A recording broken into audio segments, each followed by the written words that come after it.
Hello everyone, the commerce professor में आपका स्वागत है। आपने पूरा साल बिजनेस स्टडीज पढ़ा है, लेकिन अगर पेपर अटेम्प्ट करते वक्त गलतियां कर दी तो मार्क्स कटने पक्का है। इसलिए आज मैं आपको वही बताऊंगा कि बीएसटी का पेपर कैसे अटेम्प्ट करना है और कौन कौन सी मिस्टेक्स आपको अवॉइड करनी है। आई नो आपके पास टाइम कम है, इसलिए इस वीडियो की लेंथ में ज्यादा नहीं रखूंगा। सो आइए बिना आपका टाइम वेस्ट करे इस वीडियो को शुरू करते हैं।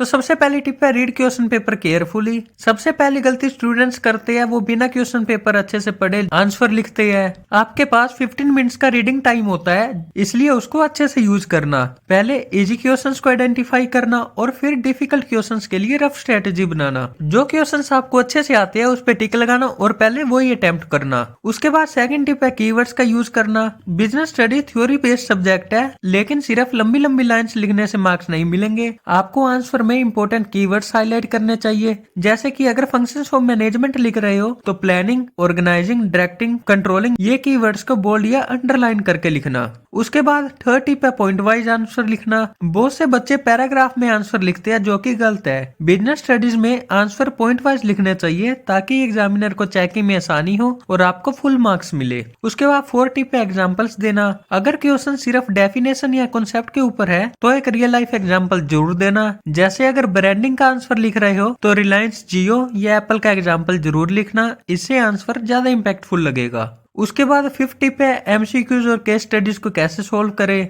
एमसीक्यूज में पहले जो आपको 100% आता है उनको सोल्व करो, फिर ट्रिकी वाले क्वेश्चंस पर जाओ। आप इसमें ज्यादा टाइम वेस्ट मत करना। आए तो ठीक है, नहीं तो एक बार छोड़ देना। पूरा पेपर करके लास्ट में जब आप फ्री होवो तो आप इशारों में दोस्तों से पूछने की कोशिश करना, बट अपने रिस्क पर। और फिर भी आपको आंसर ना मिले तो जय माता दी कह के आंसर कराना। बस एमसीक्यूज छोड़ के नहीं आने। अगर आपको आंसर नहीं आता तो तुक्का तो जरूर मार के आना। उसके बाद केस स्टडी की बात करें तो पहले आप क्वेश्चन पढ़ना कि पूछा क्या गया है और फिर केस स्टडी पढ़ना, ताकि आपको पहले से समझ आ जाए कि क्या पूछा गया है और हमें किस चीज का आंसर देना है। उसके बाद आता है टाइम मैनेजमेंट। आपके पास 3 घंटे होंगे पेपर को अटेम्प्ट करने के लिए, इसलिए टाइम मैनेजमेंट बहुत जरूरी है। एमसीक्यूज और शॉर्ट आंसर पे ज्यादा टाइम मत देना। 6 मार्क्स के क्वेश्चन पे एटलीस्ट 10 से 12 मिनट्स देना, ताकि आंसर वेल स्ट्रक्चर्ड हो। उसके बाद लास्ट टिप है आपके लिए रिवीजन के लिए टाइम रखना। लास्ट के 10 से 15 मिनट्स में पेपर एक बार जरूर चेक करना। स्पेलिंग और ग्रामर मिस्टेक्स को करेक्ट करना, क्योंकि प्रेजेंटेशन भी बहुत इंपॉर्टेंट है,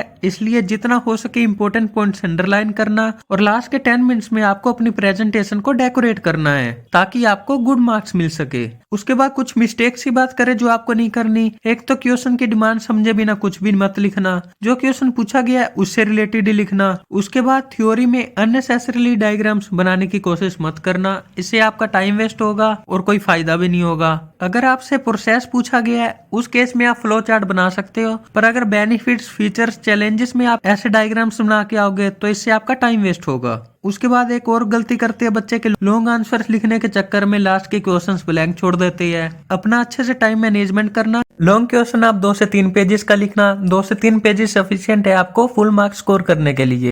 सो ये थी कुछ टिप्स जो आपको फॉलो करनी है और मिस्टेक्स जो आपको अवॉइड करनी है। Best of luck for your exams. अभी भी आज का और कल का दिन आपके पास है, अपनी अच्छे से मेहनत करो और सैंपल पेपर्स और प्रीवियस ईयर के क्वेश्चन पेपर जरूर करके जाना। डरना बिल्कुल नहीं है, एग्जाम इजी आएगा और आपने जो पढ़ा है उसी में से आएगा। एग्जाम के बाद कमेंट करके जरूर बताना कि आपका एग्जाम कैसा हुआ। फिर मिलेंगे किसी न्यू वीडियो के साथ, तब तक के लिए थैंक यू।